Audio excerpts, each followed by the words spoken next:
Hi, my name is Nancy Wertz, and today I'm reading from Power Through Constructive Thinking by Emmet Fox, the section on the 7-day mental diet. And Reverend Larrye was nice enough to print it out for me so that I could read it without having to try the tiny print. Please be clear about this. If you change your mind, your conditions must change too. We are transformed by the renewing of our minds. So now you will see that your mental diet is really the most important thing in your whole life. This may be called the great cosmic law. And its truth is seen to be perfectly obvious when once it is clearly stated in this way. In fact, I do not know of any thoughtful person who denies its essential truth.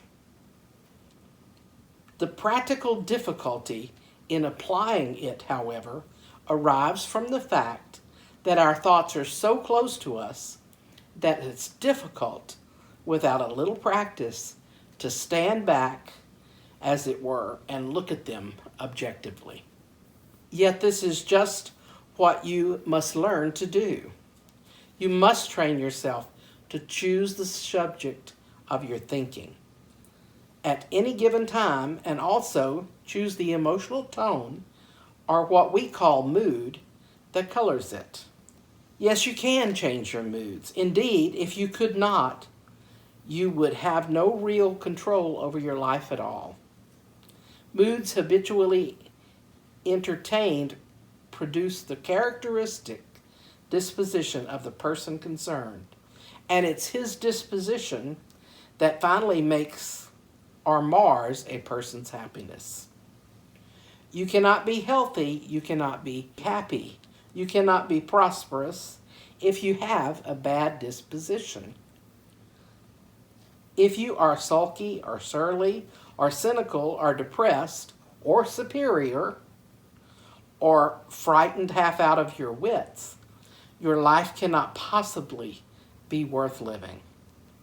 Unless you are determined to cultivate a good disposition, you may as well give up all hope of getting anything worthwhile out of life.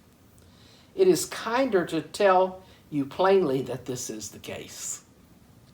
If you are not determined to start it now and carefully select all day the kinds of thoughts that you are going to think, you may as well give up all hope of shaping your life into the kind of thing that you want to be, because this is the only way.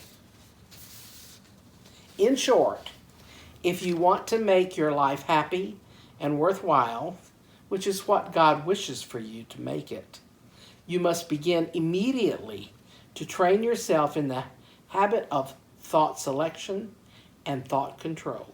This will be exceedingly difficult for the first few days, but if you persevere, you will find that it will become rapidly easier. And it is actually the most interesting experiment that you could possibly make. In fact, this thought control is the most thrilling, interesting things that you will ever learn to do. You will be amazed at the interesting things that you will learn about yourself, and you will get results almost from the beginning. Now, many people, knowing this truth, make sporadic efforts from time to time to control their thoughts. But the stream being so close, as I have pointed out, and the impact from outside so constant and varied, they do not make very much progress.